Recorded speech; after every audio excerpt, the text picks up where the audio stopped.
క్రైస్తవ కుటుంబము వాక్య ప్రకారంగా ఎలా ఉండాలట? 118వ కీర్తన 15వ వచనం, నీతిమంతుల గుడారములలో రక్షణను గూర్చిన ఉత్సాహ సునాదము వినబడును.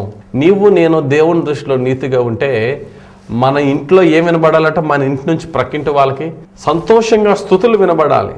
భార్యాభర్తల మధ్య సమాధానం లేకపోతే పక్కింటి వారికి దేవుణ్ణి స్తుతించే స్తుతులు వినబడవు, బూతులు వినబడతాయి, గొడవలు వినబడతాయి. కాబట్టి ప్రియులరా, మన ఫ్యామిలీ ఎప్పుడైతే బాగుంటుందో దేవుని దృష్టిలో మనం అందరం కూడా, వైఫ్ అండ్ హస్బెండ్, చిల్డ్రన్ అందరం కూడా మన కుటుంబమే ఒక చర్చ్గా ప్రభుని ఆరాధిస్తూ దేవుని యొక్క ఆశీర్వాదాలు, దేవుని సమాధానం పొందుకోవచ్చు. గమనించండి, సాతానుడికి చోటు ఇవ్వకుండా ఉండాలి అంటే వైఫ్ అండ్ హస్బెండ్ రిలేషన్ బాగోవాలి.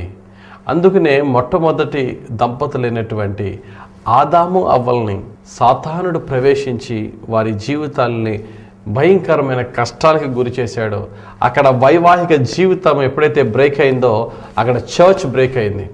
అందుకనే యేసు ప్రభు మరి భూమి మీదకి వచ్చిన తర్వాత ఆయన సువార్త జీవితంలో ఆయన చేసిన మొట్టమొదటి అద్భుతం కూడా కానా అనే ఊరిలో ఒక పెండ్లి విందులో యేసు ప్రభు ఒక అద్భుతం చేశాడు.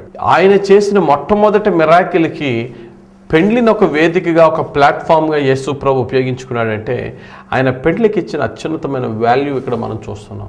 గమనించండి, ఈ సందర్భంలో నేను ఒకటి చెప్పాలని ఆశపడుతున్నాను. పెళ్లి చాలా గ్రాండ్గా జరిగింది, ద్రాక్షారసం అంతా అందరికీ సంచుయస్గా సమృద్ధిగా ఉంది. అప్రిషియేషన్ ఎవరికి వచ్చింది? ఆ ఘనత, ఆ ఆనర్ ఎవరికి వచ్చింది? చూడండి, ఆ మాట మనం చదువుకుందాం. యోహాను సువార్త 2వ అధ్యాయం 9వ వచనం.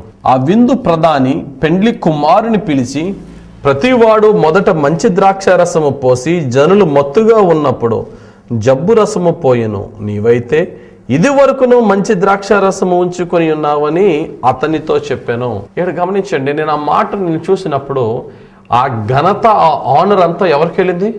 పెండ్లి కుమారునికి వెళ్ళింది. గమనించండి, వైఫ్ అండ్ హస్బెండ్లో కుటుంబము ఒక మంచిగా సక్సెస్ఫుల్గా వెళ్తే ఆ ఘనత ఎవరికి వస్తుంది అంటే హస్బెండ్కే వస్తుంది. ఎందుకని?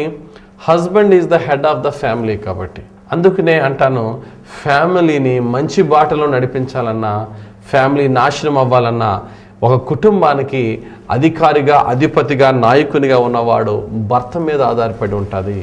అందుకనే భర్తని ఇంగ్లీష్లో ఏమంటారండి? హస్బెండ్ అంటారు. హస్బెండ్ అనే మాట ఎక్కడి నుంచి తీశారు అని మనం చూస్తే కనుక ఇంగ్లీష్ పదం హస్బెండ్ అనే పదం హౌస్ బ్యాండ్లో నుంచి వచ్చింది. హౌస్ బ్యాండ్ అంటే ఒక రబ్బర్ బ్యాండ్ ఏ విధంగా అయితే కలెక్టివ్గా ఉంచుతుందో, హౌస్ బ్యాండ్ అంటే ఇంటిని, ఆ ఇంటిలో భార్య ఉంటుంది, తల్లి ఉంటుంది, తండ్రి ఉంటాడు, లేక పిల్లలు ఉంటారు, ఫ్యామిలీ ఉంటారు.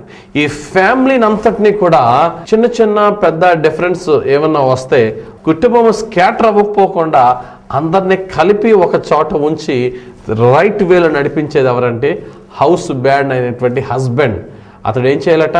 ఇటు భార్యను, ఇటు తల్లిను, ఇటు డాడీను, ఇటు పిల్లల్ని అందరినీ ఎప్పుడు ప్రేమించాలో అప్పుడు ప్రేమిస్తూ, ఎప్పుడు గద్దించాలో అప్పుడు గద్దిస్తూ, కలెక్టివ్గా అందరినీ ఒకే బాటలు నడిపించేవాడే హస్బెండ్. కాబట్టి హస్బెండ్స్తో దేవుడు చెప్తున్న వాక్యం ఇది ఈ రోజున. హస్బెండ్ అంటే హౌస్ బ్యాండ్ అన్నాను. నీవే నీ యొక్క భార్య పిల్లలను ఒక రైట్ వేలో నడిపించుకోవాల్సిన బాధ్యత భర్తకే ఉంది. అందుకని అంటాడు కదా పేతురు భక్తుడు, జ్ఞానముతో కాపురము చేయి, జ్ఞానము కలిగి ఉండు. ఎప్పుడు కోప్పడాలో అప్పుడే కోప్పడొద్దని బైబిల్ ఏం చెప్పట్లేదు. కోప్పడవలసిన కోప్పడు, గద్దించవలసినప్పుడు గద్దించు. ప్రేమించవలసిన టైంలో హద్దులు లేని విధముగా, బౌండరీస్ లేని నీ ప్రేమ నీ యొక్క భార్య మీద నువ్వు చూపించగలిగితే నీ భార్య నీకు లోబడి ఉంటుంది. దుర్మార్గులైనటువంటి భర్తల్ని కూడా ఆకర్షించుకుని మరి తిరిగి తన ప్రేమలోనికి మార్చుకునే మార్గం ఏంటంటే భార్య యొక్క విధేయత. ఈ విధంగా మన ఫ్యామిలీని కట్టుకుందాం. నేను భర్తను కదా, లేక నేను ఎక్కువ కట్నం తీసుకొచ్చిన భార్యను కదా అనే ప్రౌడ్, ఆ గర్వాన్ని ప్రక్కన పెట్టి నేను వాక్యానికి విధేయత కలిగిన భర్తన, దేవునికి సాక్షిగా ఉండవలసిన స్థితిలో ఉన్నాను కాబట్టి నా దేవునికి ప్రీతికరంగా ఉన్న భార్యనా లేదా అని ప్రశ్నించుకుందాం. దేవుని బట్టి, వాక్యాన్ని బట్టి మన నడవడికని మార్చుకుందాం. దేవునికి ప్రీతికరంగా జీవిద్దాం. దేవుడే మన కుటుంబాల్లో మిరాకిల్స్ మనకు తెలియకుండా, మనకి కనబడకుండా యేసు ప్రభు మన హృదయాల్లో అద్భుతాలు చేసి కుటుంబ జీవితాలని, వైవాహిక జీవితాలని కట్టేలాగా మనం యేసయ్యకి సమర్పించుకుందాం. మన ఫ్యామిలీస్ని ప్రభువే మన కుటుంబానికి అధిపతిగా ఉండి మన వైవాహిక జీవితాలని ఆయన కృపతో కట్టి ఆయన ఆత్మతో నడిపించి ఆయన ప్రేమతో దీవించునుగాక. ఆమెన్. ప్రార్థన చేసుకున్నాం.